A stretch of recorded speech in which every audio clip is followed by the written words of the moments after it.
एक दिया टिमटिमा रहा है। राजू की माँ बिस्तर पर निढाल पड़ी है, उसकी सांसें उखड़ रही हैं। सुनो, मेरा समय हो गया है। इसे वादा करो कि तुम इसे कभी अकेला नहीं छोड़ोगे। इसे इंसान बनाना मेरा अंश है ये।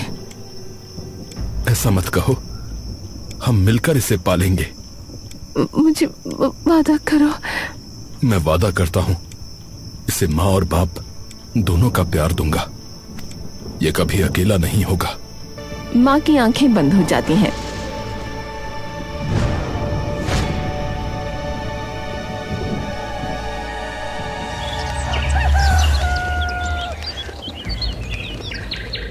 भाइयों, रामपुर के जंगल में कोई बला है।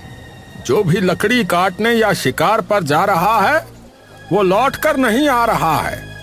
एक एक करके हमारे लोग गायब हो रहे हैं। गांव जो है खाली होता जा रहा है। ग्रामीणों के बीच कानाफूसी और डर बढ़ जाता है।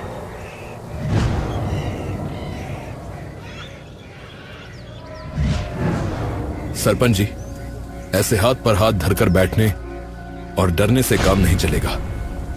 आखिर सच क्या है ये देखना ही होगा।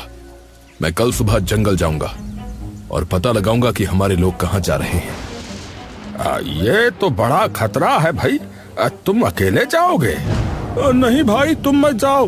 अरे जिसने भी उस जंगल में कदम रखा वो कभी वापस नहीं आया है। हाँ, तुम्हारी पत्नी पहले ही गुजर चुकी है।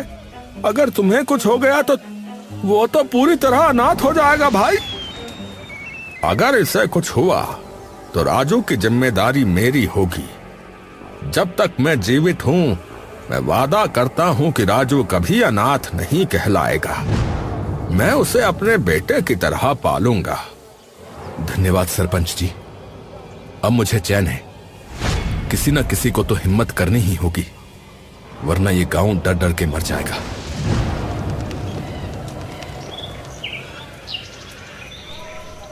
बापू मत जाओ, मुझे डर लग रहा है। डरो मत बेटा, बापू बस अभी गए और अभी आए। तेरे लिए जंगल से मीठे फल लाऊंगा। याद है ना, बापू ने माँ से वादा किया था, मैं तुझे छोड़कर कहीं नहीं जाऊंगा। हाँ, मैं वापस आऊंगा। मोहन मुड़कर जंगल के घने रास्ते पर चल देते हैं।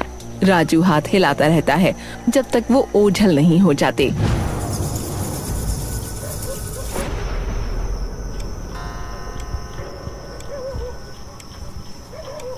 बापू, अंधेरा हो गया, सब घर चले गए। आप कब आओगे? आपने तो कहा था लौट आओगे। क्या बापू झूठ बोलते हैं? राजू भूख और डर के मारे अपनी फटी कमीज समेटकर कोने में सिमट जाता है।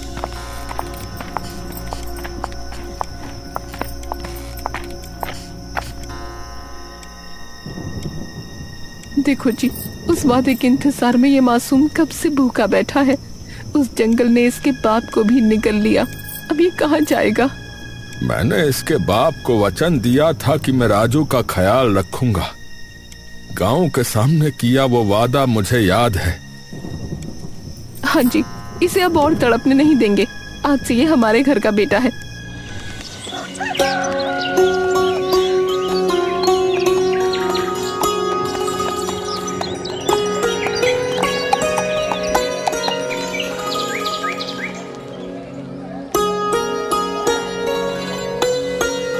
ये लो राजू बेटा, खाना खा लो। कम पड़े तो और मांग लेना। मौसी, कब तक आप पर मैं बोझ बनकर रहूंगा? अब मुझे शर्म आने लगी है। ऐसी बातें मत करो, तुम हमारे अपने बच्चे जैसे हो, कोई बोझ नहीं। चुपचाप खाना खाओ। सीमा चली जाती है। राजू खाना खाकर बाहर निकलता है जहाँ सरपंच खड़े हैं। राजू उनके पास जाता है। राजू बेटा, खाना खा लिया? जी सरपंच साहब, मौसी देकर गई थी। सरपंच जी, पर अब मैं कुछ काम करना चाहता हूँ। अरे ऐसे शर्माया मत करो बेटा। अरे हमने तुम्हें अपना ही माना है भाई। पर अगर तुम कुछ करना चाहते हो तो अब जंगल पहले जैसा खतरनाक नहीं रहा। वहां से लकड़ियां या शहद इकट्ठा कर सकते हो। जी सरपंच जी, मैं कल ही जंगल जाऊंगा। अब समय आ गया है कि मैं अपने पैरों पर खड़ा हो जाऊं।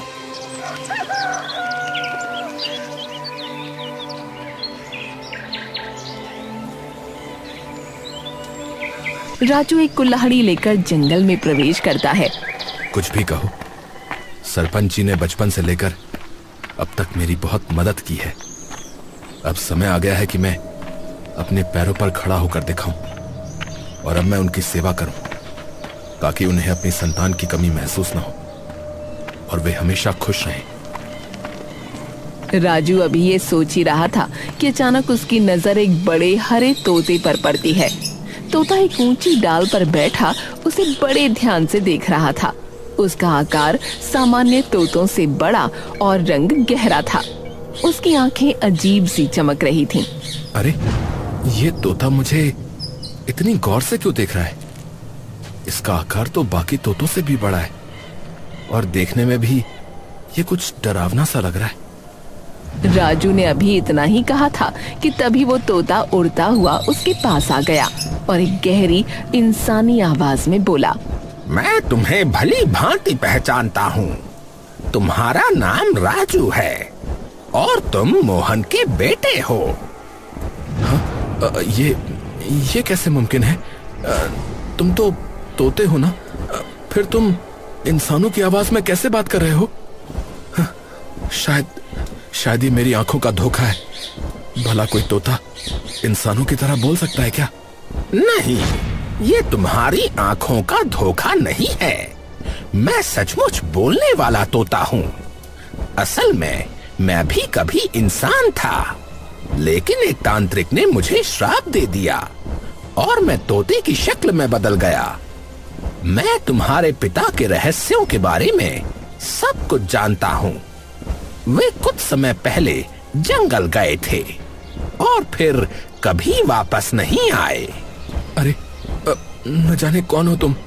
मैं ऐसे कैसे तुम्हारी बात पर विश्वास करूं? कभी सोचा है तुमने?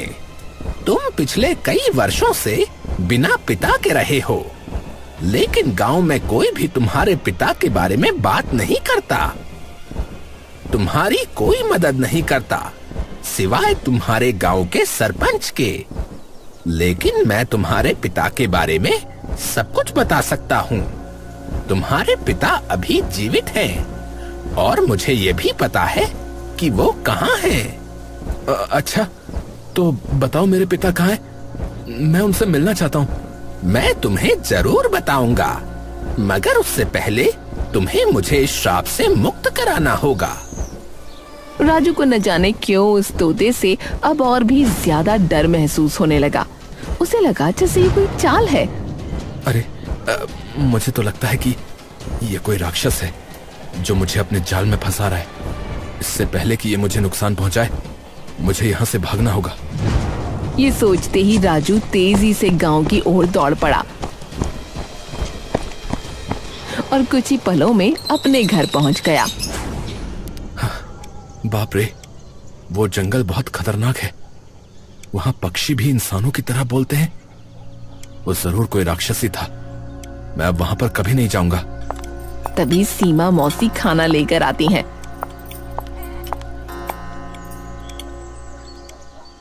राजू बेटा, तुम इतनी घबराए हुए क्यों हो? पसीना भी आ रहा है, सब ठीक तो है? कुछ नहीं मौसी, बस थोड़ा सरदर्द है। तबीयत ठीक नहीं तो मत काम करो। ये लो खाना खाओ और आराम करो।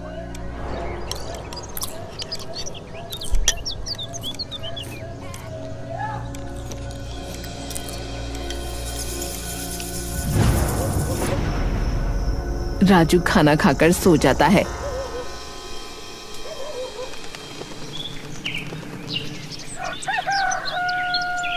अगली सुबह उठने पर उसका डर खत्म हो चुका था। शायद मैं कल उस तोते को देखकर कुछ ज्यादा ही डर गया था, पर उसकी बातों में सच्चाई थी। सरपंच जी भी बापू के बारे में पूछने पर बात टाल देते हैं। मुझे फिर जंगल जाना होगा और उस तोते से बापू का पता पूछना होगा। राजू उसी जगह पहुंचता है। तोता पहले से ही वहां मौजूद है और उड़कर राजू के पास आता है।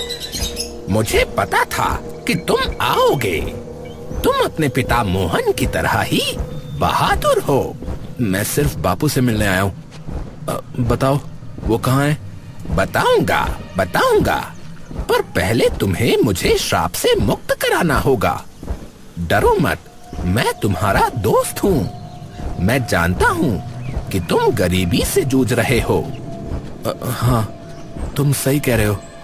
सरपंच जी ने मुझे पाला है, पर अब मैं उन पर बोझ नहीं बनना चाहता।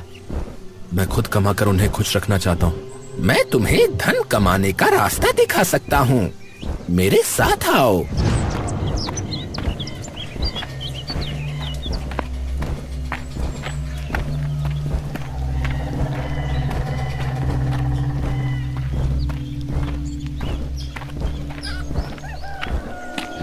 तोता उड़कर राजू को एक गुप्त गुफा के अंदर ले जाता है।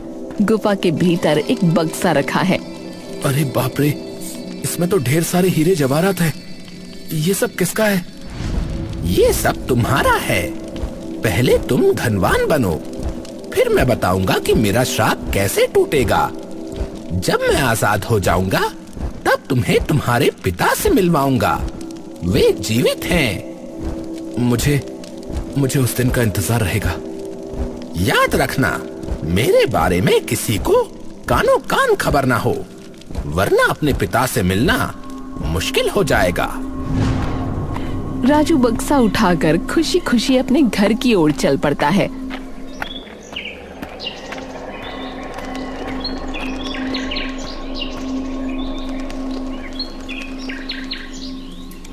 राजू बक्सा रखकर बैठा है। तभी सरपंच और सीमा खाना लेकर आते हैं और बक्सा देख चौंक जाते हैं। राजू बेटा, ये बक्सा कैसा है और इसमें है क्या? सीमा उत्सुकता में बक्सा खोलती है। चमकते हीरे जवाहरात देख उसकी आंखें फटी रह जाती हैं। राजू, इतने कीमती हीरे ये तुम्हारे पास कहाँ से आए? राजू सच बताना चाहता है, पर उसे तोते की चेतावनी याद आ जाती है। वो बात घुमा देता है। मौसी, मैं जंगल में लकड़ियां काटने बहुत दूर निकल गया था। वहां एक गुफा में मुझे ये बक्सा पड़ा मिला, तो मैं उसे उठा लाया। राजू, ये तुमने ठीक नहीं किया। ये जरूर राजा का खजाना होगा जो उसने वहां छिपाया होगा। अगर उसे पता चला कि हमने उसका सोना लिया है तो वो हमें कड़ी सजा देगा। सरपंच के चेहरे पर डर साफ दिख रहा है। इससे पहले कि सैनिकों को पता चले, हमें फौरन ये बक्सा राजा के पास पहुंचा देना चाहिए। अब सरपंच जी को कैसे समझाऊं कि ये राजा का नहीं बल्कि तोते का दिया हुआ इनाम है। पर अगर मैंने तोते का जिक्र किया तो बापू से कभी नहीं मिल पाऊंगा। मेरे लिए धन से ज्यादा बापू जरूरी है। ठीक है सरपंच साहब, जैसा आप कहें। हम अभी चलकर ये बक्सा राजा को सौंप देते हैं।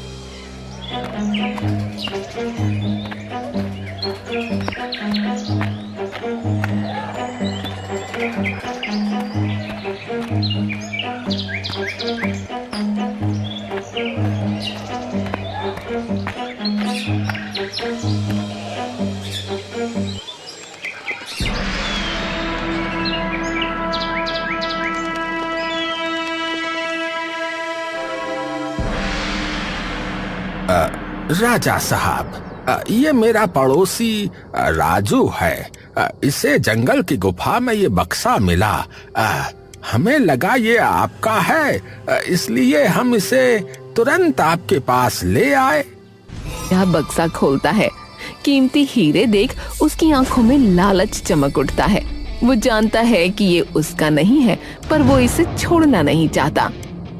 ये खजाना मेरा नहीं है, पर इतनी दौलत छोड़ना बेवकूफी होगी। इन्हें थोड़ा इनाम देकर विदा कर देता हूँ।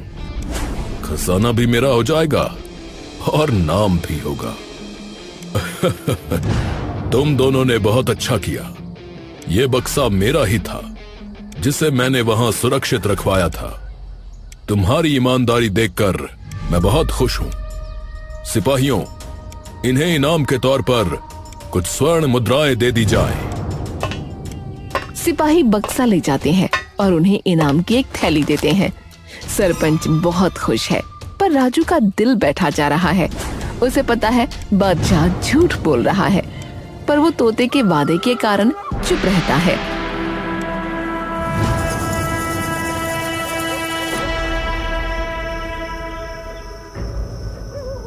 सरपंच जी, ये इनाम भी आप ही रख लीजिए। आपने मुझे बचपन से पाला है। ये आपके चरणों की धूल भी नहीं है। मुझे बस आपका आशीर्वाद चाहिए। अरे बेटा, ये तो तेरी मेहनत और ईमानदारी का फल है। नहीं सरपंच जी, मुझे दौलत की चाह नहीं है। बस आप खुश रहें, मेरे लिए यही काफी है। राजू वहाँ से निकलकर अपनी झोपड़ी की ओर चल देता है। उसकी नजरें फिर से उसी जंगल की ओर हैं, जहाँ उसके पिता का राज छिपा है।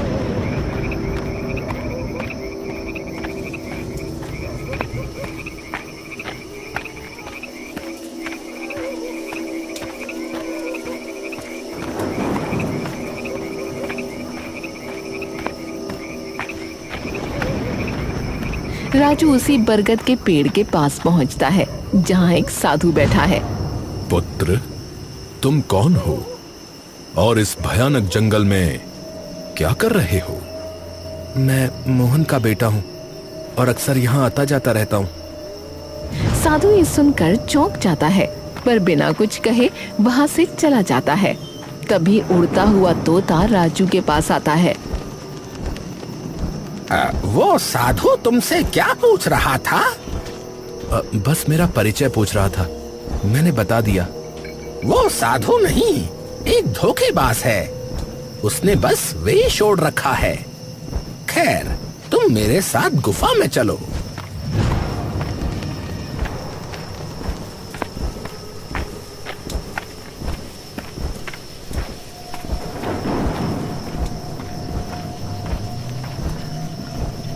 गुफा के अंदर एक चमकदार कांच की बोतल पड़ी है, जिसमें रहस्यमयी जल भरा है।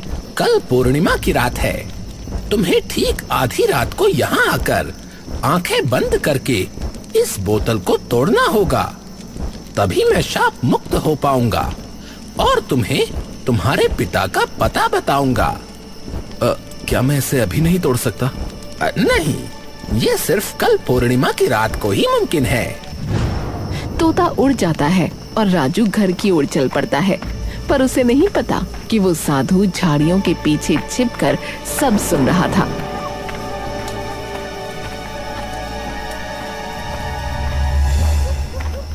जब राजू घर के पास पहुंचता है तो वो देखता है कि साधु उसका पीछा कर रहा है। राजू रुक जाता है। अरे, आप मेरा पीछा क्यों कर रहे हैं? पुत्र, तुम मासूम हो। जिसे तुम शापित व्यक्ति समझ रहे हो, वो असल में एक मायावी शक्ति है। वो तुम्हें उस बोतल को तोड़ने के लिए उकसा रही है पुत्र, क्योंकि उस बोतल में तुम्हारी भलाई नहीं, अपितु इस गांव की तबाही कैद है। लेकिन उसने कहा कि वो मेरे पिता मोहन के बारे में जानता है। उसने मुझे खजाना भी दिलाया। वो मेरा दुश्मन कैसे हो सकता है? खजाना मात्र एक लालच था, ताकि तुम उस पर भरोसा कर सको। वो तुम्हें मोहरा बना रहा है। अगर तुमने कल रात वो बोतल तोड़ी तो तुम अपने पिता को कभी नहीं देख पाओगे। पर मैं आपकी बात पर यकीन कैसे करूं? उस तोते ने कहा था कि आप एक ढोंगी हैं। सच्चाई कड़वी होती है पुत्र।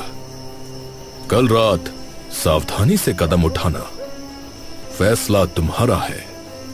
अपने पिता की याद या एक अनजान पक्षी का वादा। साधु इतना कहकर अंधेरे में चला जाता है। राजू वहीं खड़ा सोच में डूब जाता है। उसका मन दो हिस्सों में बंट गया है। कौन सच बोल रहा है? वो तोता जिसने मुझे दौलत दी, या वो साधु महाराज जो मुझे आगाह कर रहे हैं? बापू, मैं क्या करूं?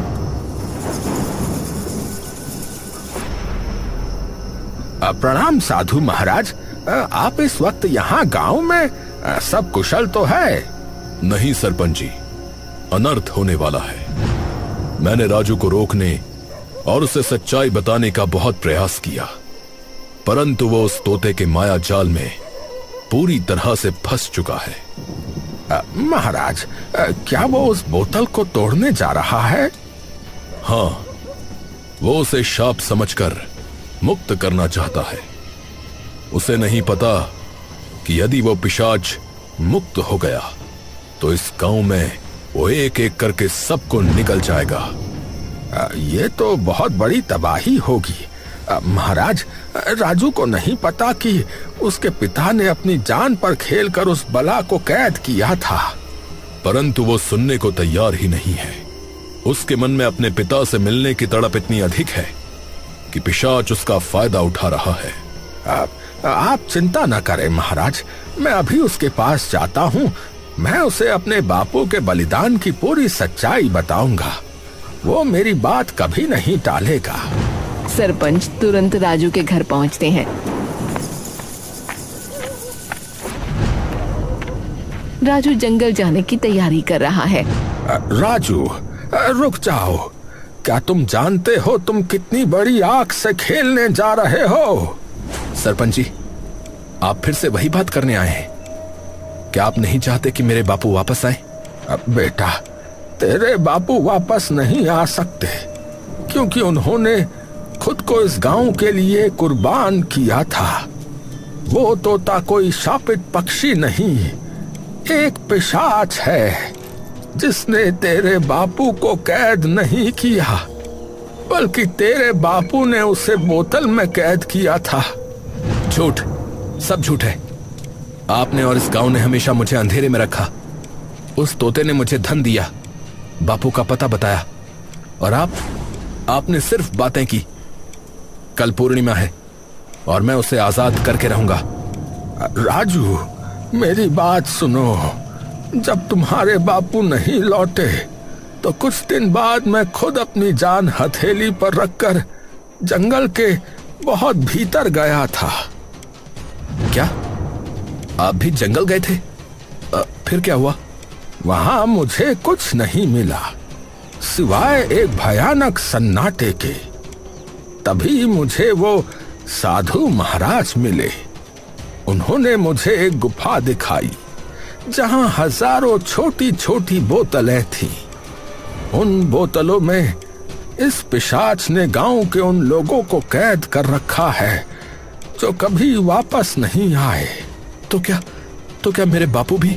साधु महाराज ने बताया कि इस पिशाच के चंगुल से सबको सिर्फ वही मुक्त करा सकता है जिसका मन बिल्कुल साफ और सरल हो, जो कभी किसी का बुरा न चाहे। राजू, वो इंसान तू है रे, इसीलिए वो पिशाच तुझे अपनी बातों में फंसा रहा है। अगर ऐसा है सरपंच जी, तो मैं अभी जंगल जाऊंगा। जिसने मेरे बापू को और गांव वालों को कैद किया है, मैं उसे खत्म कर दूंगा। नहीं राजू, ये इतना आसान नहीं है।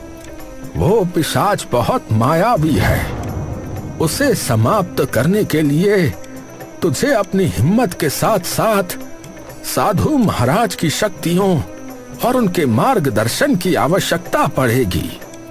उनके बिना तो उस तक नहीं पहुंच पाएगा। ठीक है सरपंच जी, कल रात ही हम साधु महाराज के पास चलेंगे। अब ये खेल खत्म होके रहेगा।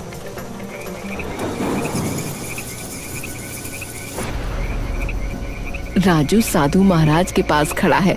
साधु महाराज उसे एक छोटी सी पुड़िया देते हैं जिसमें चमकती हुई अभिशप्त भस्म है। राजू, सावधान, ये पिशाच बड़ा मायावी है। 50 वर्षों से मैंने इसके अंत की प्रतीक्षा की है और आज वो घड़ी आ गई है पुत्र। महाराज, मुझे क्या करना होगा? मेरा मन घबरा रहा है। घबराओ मत पुत्र, वो तुमसे बोतल तोड़ने की विनती करेगा, परंतु तुम उसे पत्थर पर मत पटकना। बस बोतल का ढक्कन खोलकर ये भस्म भीतर डाल देना, यही इसके पापों का अंत करेगी। मैं समझ गया महाराज। बापू के लिए और गांव की मुक्ति के लिए मैं ये अवश्य करूंगा। राजू गुफा में प्रवेश करता है। तोता फड़फड़ाते हुए उसके सामने आता है। आ गए राजू, देखो चांद पूरा चमक रहा है। जल्दी करो, बोतल उठाओ और उसे जमीन पर दे मारो। एक बोतल टूटी नहीं कि तुम्हारे बापू तुम्हारे सामने होंगे। तुम सच कह रहे हो? बोतल टूटते ही सब ठीक हो जाएगा? हाँ हाँ, मेरी आजादी ही तुम्हारे पिता की आजादी है। इंतजार मत करो, इसे अभी तोड़ दो। राजू बोतल ऊंची करता है जैसे उसे पटकने वाला हो। पिशाच लालच में मुस्कुराता है। तभी राजू अचानक रुक जाता है और ढक्कन खोलकर भस्म अंदर उड़ेल देता है।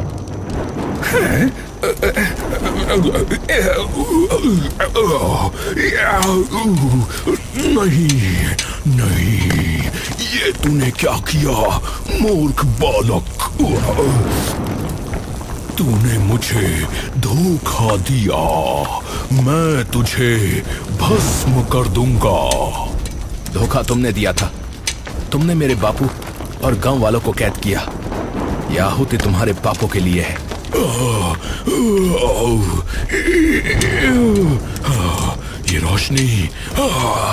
ये रोशनी मुझे जला रही है।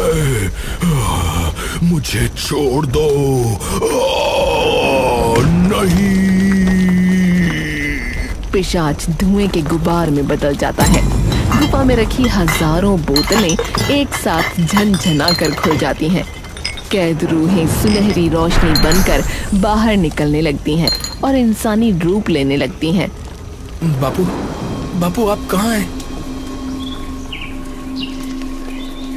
सूरज की पहली किरण गुफा से आजाद हुए लोग बाहर आ रहे हैं। राजू के पिता मोहन भीड़ से बाहर निकलते हैं। बापू, मेरे बच्चे, मैंने तो उम्मीद ही छोड़ दी थी कि कभी फिर से तेरा चेहरा देख पाऊंगा। जिस पिशाच की माया के आगे मैं और बड़े बड़े सूरमा हार गए थे, उसे तूने अपनी समझदारी और साहस से धूल चटा दी। आज मुझे गर्व है कि मैं एक वीर बेटे का बाप हूं। बापू, बापू, माँ की आखिरी निशानी और आपका वादा ही मेरी ताकत थी। बापू, हर रात मैंने इसी रास्ते को ताका है। अब आप लौट आए हैं तो अब इस रामपुर गांव में फिर से हमारी हंसी गूंजेगी। अब कोई डर हमें अलग नहीं कर पाएगा। बापू, कोई नहीं। देखा मोहन, तुम्हारा बेटा आज पूरे गांव का सहारा बन गया।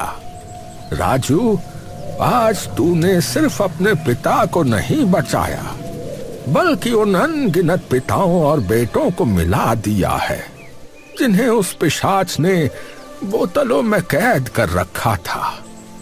रामपुर तेरा ये कर्ज कभी नहीं भूलेगा। सत्य की शक्ति सदैव छल से बड़ी होती है। मोहन, तुम्हारे त्याग ने इस पिशाच को कमजोर किया और राजू की सरलता ने उसे जड़ से मिटा दिया। आज से ये जंगल अभिशाप नहीं, बल्कि इस गांव का रक्षक बनेगा। धर्म की विजय हुई। आप सबका आभार, जिन्होंने मेरे पीछे मेरे बेटे को अनाथ नहीं होने दिया। चलो राजू, अब घर चलते हैं। सब लोग एक साथ गांव की ओर देखते हैं। पहाड़ियों के ऊपर सूरज पूरी तरह चमक रहा है, जो रामपुर के एक नए और खुशहाल युग की शुरुआत है।